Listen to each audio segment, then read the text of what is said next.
You are not just another hustling salesperson. You are the expert, the resource, the valuable partner for your clients. And how you grow your business should reflect how your clients see you. Welcome to the Roadmap to Grow Your Business podcast. We generate referrals without asking, build positive client experiences, and help you take control of your business. Here's your charmingly sarcastic host, Stacey Brown Randall. Hey there, and welcome to episode 155 of the Roadmap to Grow Your Business podcast. I am your host, Stacey Brown Randall. All right, we have been on a journey. We have been digging in. We have been diving deep. We've been pulling back the curtain. We've been peeling the onion layers. Okay, sorry. I kind of just got away with myself. But we have been going through this awesome topic known as the client experience, and why we care about the client experience and why we're spending so many episodes on it. We've spent the last 4 episodes on it, and we have many more episodes to come. It's because our client experience is what makes us referable. Our client experience is what puts us in a position to be able to receive referrals, and not just from our clients, but from others. Because as you have an amazing client experience, your reputation grows. You become known as somebody who takes good care of their clients or gets the right results for their clients. So your reputation grows, which means that other people are also willing to consider referring you, of course, once they have a relationship with you. So when we think about the importance of a client experience, where it may sound like something only big companies have the time and energy and budget for, it is something every company, no matter how small you are, should have in place. The best news is it does not take a lot to build a sticky client experience. And we started with episode 151, and we've been working our way through unpacking and understanding what the client experience is. So let me give the definition again real quick to make sure we're all on the same page, particularly for those of you who are just starting to listen to the podcast. Maybe this episode 155, is actually your very first episode, and you're like, wait, what is she talking about? You dropped in right at the beginning, a few episodes in of a series on the client experience. I'm going to encourage you to go back. I do talk about the definition in the other episodes, but let me give it to you really quick because it's going to be the launch pad for the tactical things I want to talk about that I need you to understand about the client experience. So the client experience is how a client feels about you, feels about your company while doing business with you, which they carry with them once they finish working with you as well. Your client experience is all about evoking emotions in your clients. And it is those emotions that we want to evoke in our clients, which leads them to make decisions and then to take action. What could those actions be? Well, of course, a great client experience will have a client come back as a repeat client and decide to do more work with you. If you have a methodology or if your business is set up right in a way, if your model is set up in a way for them to come back as a repeat client. Of course, it means that they will also speak positively about you in the marketplace so your reputation can grow. It will definitely help you beat the competition when they do that as well. But the other action your clients can take is to also, of course, you guys know this, say it with me, refer you. That's right. There's lots of reasons why having an intentional client experience matters. Every business has a client experience. The question is whether or not yours is intentional or not. A client feels a way that they feel working with you, whether you intend for them to feel that way or not. So when I talk about the emotions that we want to evoke in our clients, and you're sitting here thinking, wait a minute, I don't really know what that means or what that looks like from my perspective. What emotions do I want to evoke, or how do I evoke those emotions in my client? I am going to encourage you to go back one episode to episode 154, where I walk you through this one activity that I think is critical for you starting to understand how to build the right client experience for your business. And that is the ideal client reaction activity. What are the ideal reactions you want your clients to have? And that activity walks you through how to come up with them. Because everything you're going to do and build in your client experience is going to start from you knowing what the heck are you trying to build? Like, what kind of a client experience are you trying to give to your clients? So if we're going to evoke emotions, and those emotions can lead to them taking action that can refer us, repeat clients, speak positively about us out there in the world, we want to make sure we're evoking the right emotions and the emotions that we want to evoke. So again, if you haven't listened to episode 154, I'm going to encourage you to go back to that one, because for this episode, we're going to actually start digging into some tactical aspects of the client experience. Okay, you all know what the client experience is. You all know that it's how a client feels about you while they're doing business with your company. And it's what they think about you even when they're done, right, doing business with your company.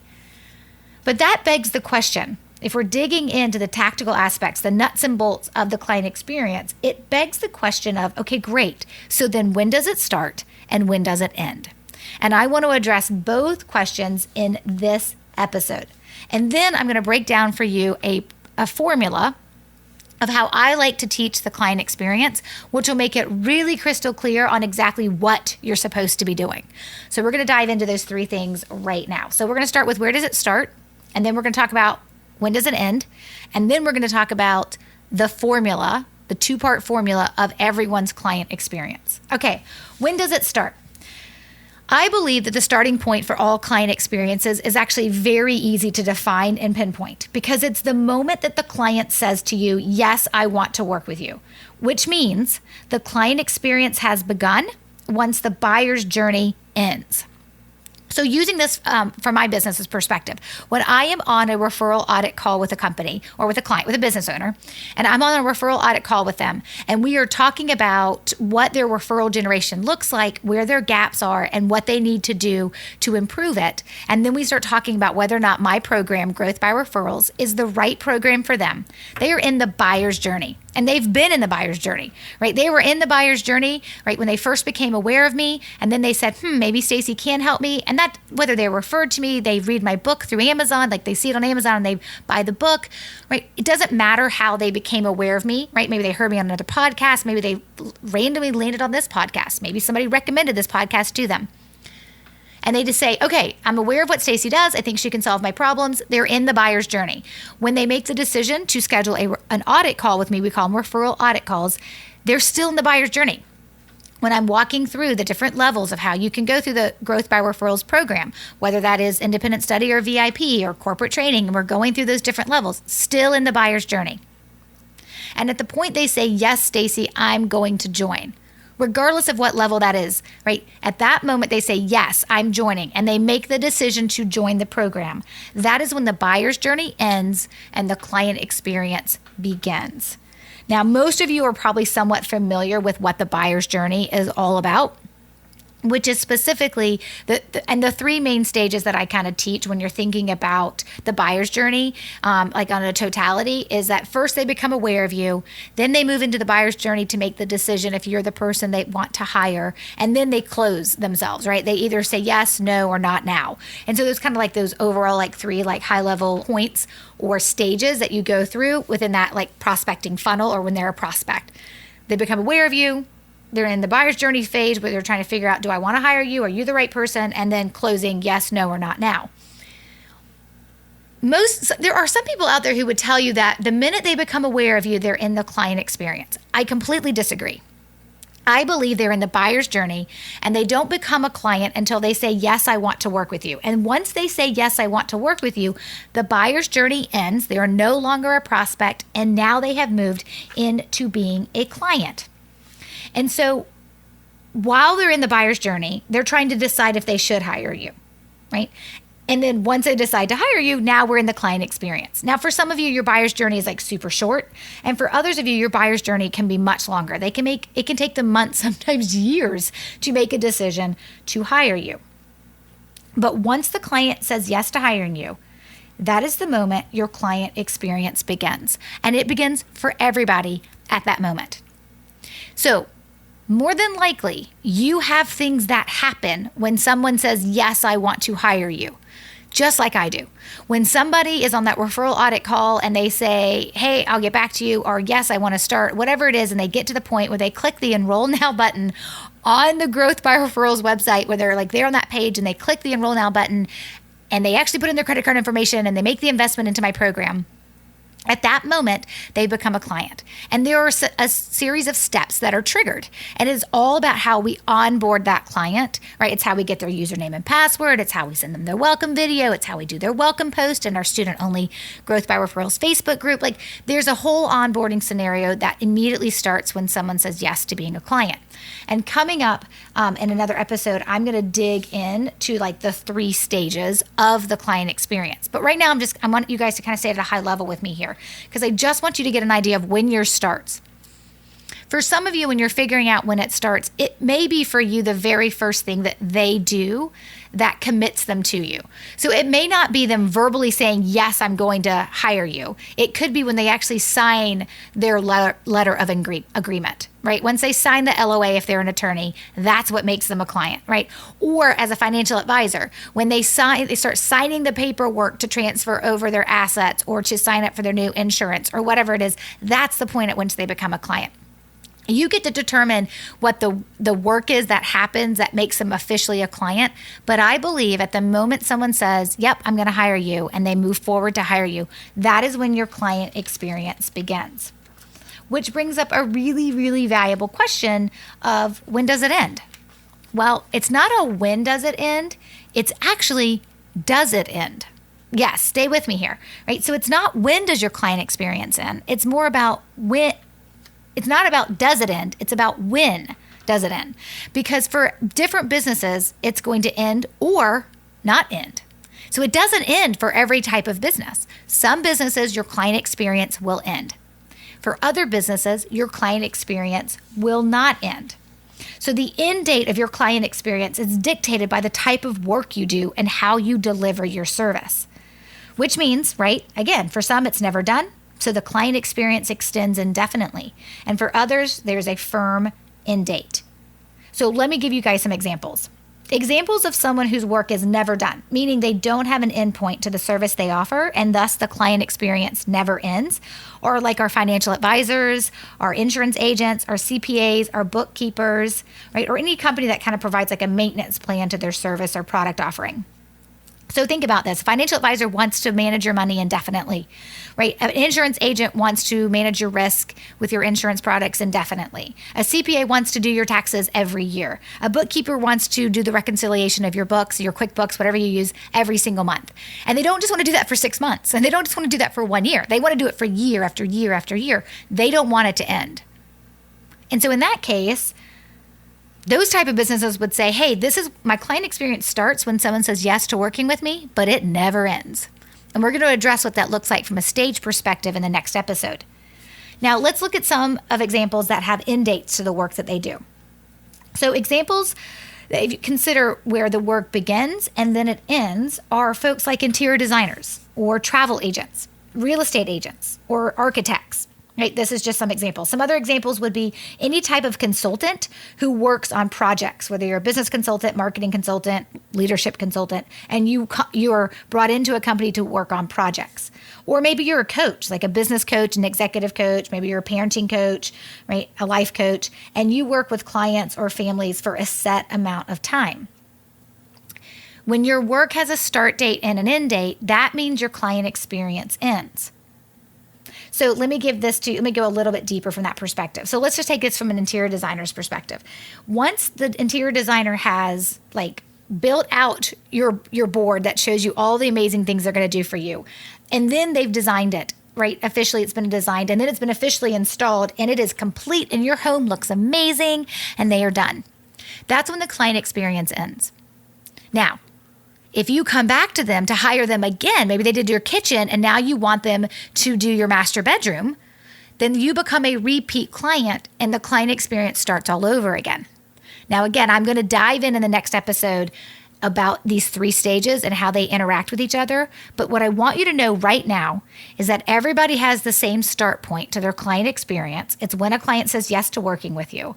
And then you have to decide, does the work you do, is it ongoing and you never want that client to stop working with you because you want to continue to work with them every month or every year?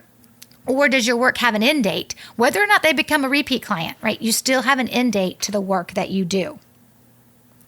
So, for example, a business or a life coach, once the coaching package has ended and it's not being renewed, right, then the working relationship ends. So everybody has the same start date, and then you have to decide, do you have ongoing work or end date work? Now, for some of you, you may find yourself as a hybrid. That's obviously going to happen. If you do some project-based work and retainer-based work, then obviously you have both, and you find yourself as a hybrid type business where you want people to continue to work with you. When I first built the Growth by Referrals program, it was like you came into the program, and even though you had lifetime access to it, we really looked at you as a client as like that first year. But then last year when we rolled out the Inner Circle, right? So when you came into the Growth by Referrals program, you had your start date, right? Everybody had this, when you joined, that's when you became a client. That's when your client experience began. And we kind of looked at you as a client through your first year. We had things that were triggering to help you complete the program and keep going in that first year. But once your first year was over, even though you have lifetime access to the program, and I still consider you a client, we didn't necessarily have a client experience for you. So it was more of an end date, right? I had end date work. It was like start and stop. But when we introduced last year the Referral Ninja Inner Circle, which starts at the end of your first year within the Growth by Referrals program, and the Inner Circle picks up at the end of year 1 and goes year 2, 3, 4, and on and on and on, then my business moved into ongoing work, because you have the Growth by Referrals program for your first year, and then you can move into Inner Circle, and we never want Inner Circle to end, right? And so there's that monthly reoccurring investment that is made in addition to what we are providing to our Inner Circle members. So you can have both. A lot of you will find yourself in one or the other. You're either ongoing work or you're in-date work, and many of you may be in hybrid as well. You just have to understand exactly what it looks like. Which one are you? Okay? Have that in your head. Write it down if you have to. It's important for you to remember, I'm building a client experience with a start date and an end date, or a start date and no end date, or both. Okay? You got to think about that from that perspective. Now, let me break down for you the client experience formula. And the best way that I can explain the formula of what you're trying to build within your client experience is I need you to think about getting married. Okay, just stay with me here. And trust me, this will make more sense. I'm not actually talking about an actual marriage or you needing to be married, not at all. But what I am talking about, and the example that I like to use about the client experience formula, is actually when you're proposed to, or the proposal. It's just the analogy I'm going to use for this, okay? So it's just the easiest way for me to define the two parts of the client experience formula through looking at a marriage proposal. So let me break it down for you. One part of almost all proposals, not all, but almost all proposals, is the giving of an engagement ring. When you think about someone proposing to someone else, you think about a ring being given as a symbol of engagement and that a proposal has happened. Hey, we're engaged now. I have a ring on my finger. The ring is considered the hardware. The ring, I literally just took my ring off to hold it while I was doing this example with you guys. The ring is the hardware. The ring represents the proposal as the part that I can touch and feel, just like you can touch and feel hardware, right? I can touch and feel the ring, right? So in this case, the hardware, the ring, it's the part that can be shown off. It's the part that can be seen by others, right? It's what people will ask to look at once they know that someone is engaged. Or it's, of course, the part the bride will happily show off to let somebody know that they are engaged. The ring, the hardware, is the visual representation of the engagement. The other part of a proposal is how it happens, how the ask happens, whether it's done in a hot air balloon ride, like what Norm did for me, or with family on Christmas morning, or on a quiet Saturday morning over a cup of coffee watching the sunrise, right? How it happens is what we call the packaging. The proposal packaging is how it happens because that becomes the story that is then told about the proposal. It defines and rounds out the proposal. So if I'm using myself as an example in this, right, while I may show off the hardware, my engagement ring, because you can touch it and see it to see what Norm gave me when he proposed, right? What I talk about and share with others is how it happened. The story of how Norm, of course, if you guys don't know, that is my husband, how he proposed and how it felt being proposed to. Both parts make the proposal work, the engagement ring and the ask story.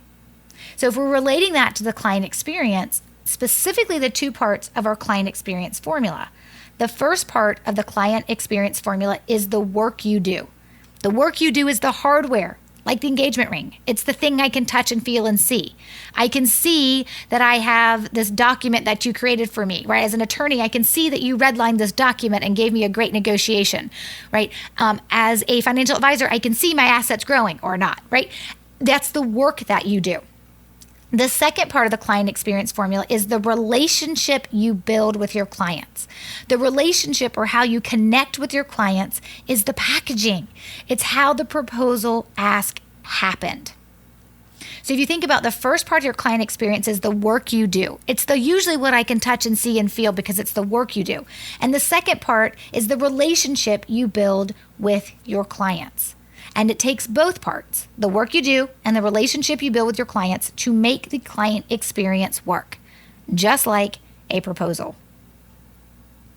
Okay, so let me kind of give you guys like one more example to boil this down as I kind of wrap up from a work touch point and a relationship touch point perspective.